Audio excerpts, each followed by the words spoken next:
There is a great, great tragedy in the body that we don't want to be commanded. Leaders tell us this is the vision. This is how we're moving. This is what God is saying. I think we should do it another way.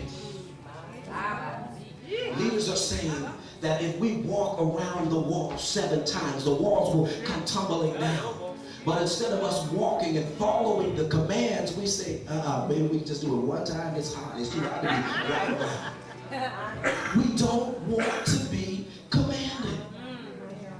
But if you are going to get the radical move that you need in your life, if you're going to get the radical change that you need in your life, if this dead and dry situation is going to come to life, it's almost over. It's almost disintegrated.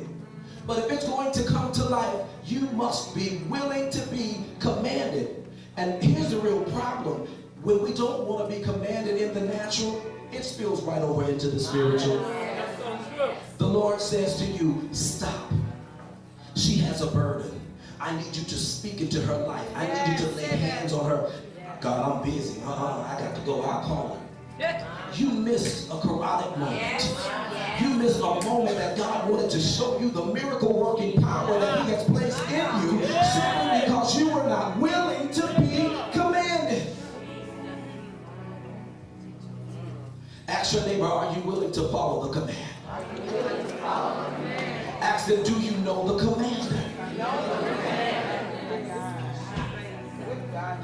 So Ezekiel said, so I prophesied as I was commanded. And Ezekiel said, after I took action. Somebody say action. Action. He said, and as I was prophesying, there was a noise. There was a rattling. Something began to happen when I opened my mouth and I began to prophesy and decree and declare what the Lord said. And here's another catch, church. He didn't say what he wanted to say to the bones. He said, I prophesied what the Lord commanded me to say to these bones. And as I was prophesying, there was a noise. There was a rattling sound. And the bones came together, bone to bone.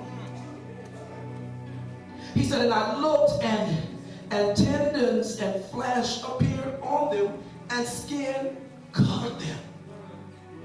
See the imagery in this text. The very thing that God told him was going to happen, it's happening.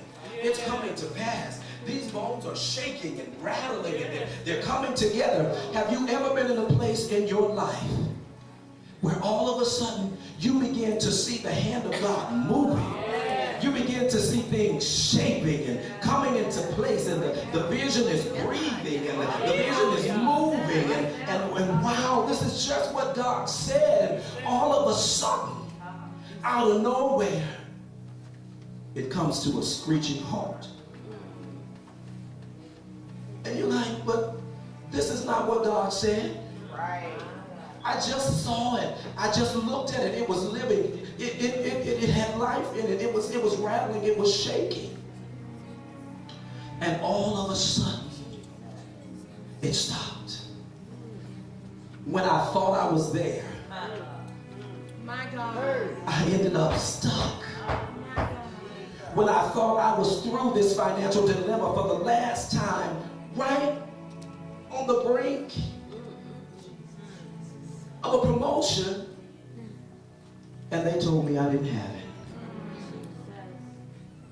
Right when the doctor said to me, it looked like this situation in your body is turning around, here I am a month later back in the same situation. But God, you told me to prophesy, and I prophesied, and it was living. You told me to speak to the mountain and tell it be removed and cast into the sea. And I'm decreeing and declaring what you said, and I saw life, and now I see nothing. What do you do when you get to that point where you thought it was over, where you thought the miracle was here, where you thought your deliverance had come? And all of a sudden, nothing. There's no sign of life. I'm broken. I'm it seems like, God, I'm right back at the place where I started. What do I do? He said, speak life to it, Son of man. Prophesy and say to it, this is what the sovereign Lord says.